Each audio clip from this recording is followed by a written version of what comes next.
रात 9 बजे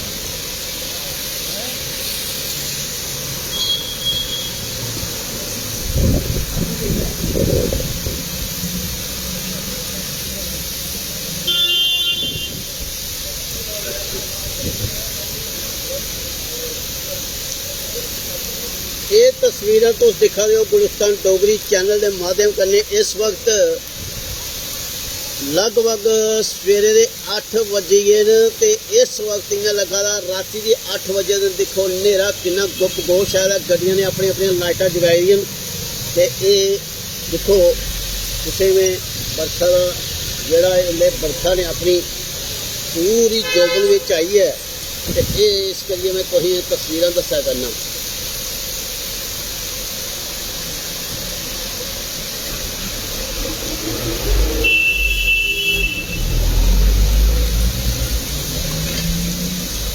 ये देखो तुसें हर गड्डी ने अपनी लाइट जगाई दी है कि ये नेरा बड़ा होए दा इसले बगैर नेरे से गल नहीं बना दी। बरखा बड़ी तेज रफ्तार करनी बड़ी तेज बरखा लगी दी है।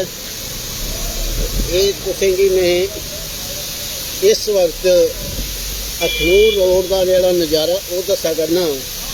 ये देखो ये जोड़ा नवा पुल बने दा इस पुले का उपरा जोड़ा पानी है वो कियां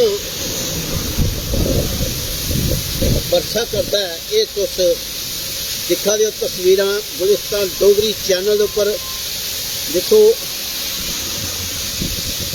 ये असें गी मजबूरी बाहर नहीं जाई सकते कि ये सारा जरा कैमरा गिला हो जाए इस करिए असें कोशिश की है इस पुला हेठा खलोइए अस ये जड़ियाँ तस्वीर गुलिस्तान डोगरी चैनल पर दसने की कोशिश करा करनी है।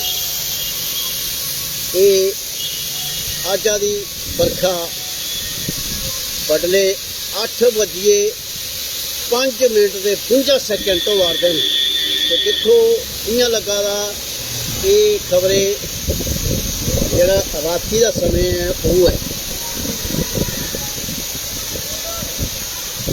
ये देखो धुंध कियां अगे तो मैं तस्वीर दसने की कोशिश करना। बड़ी तेज बरखा है ये बरखा का जोड़ा रुख है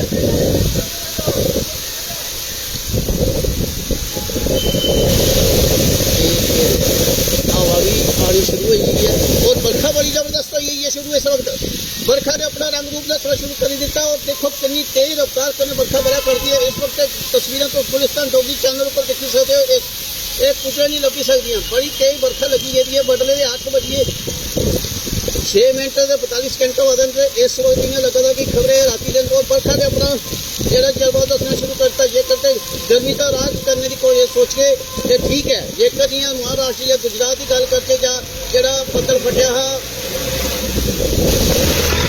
अपना यात्रा उधरों नुहाड़ी बरखा की गल करके इस वक्त की ठीक न्यूज़ नहीं है।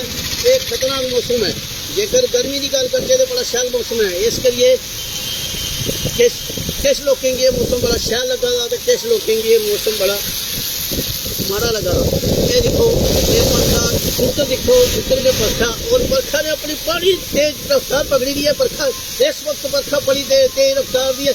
अखनूर रोड पर इस वक्त मैं खलोते का जिथे ये तस्वीरें तुमने साझी करा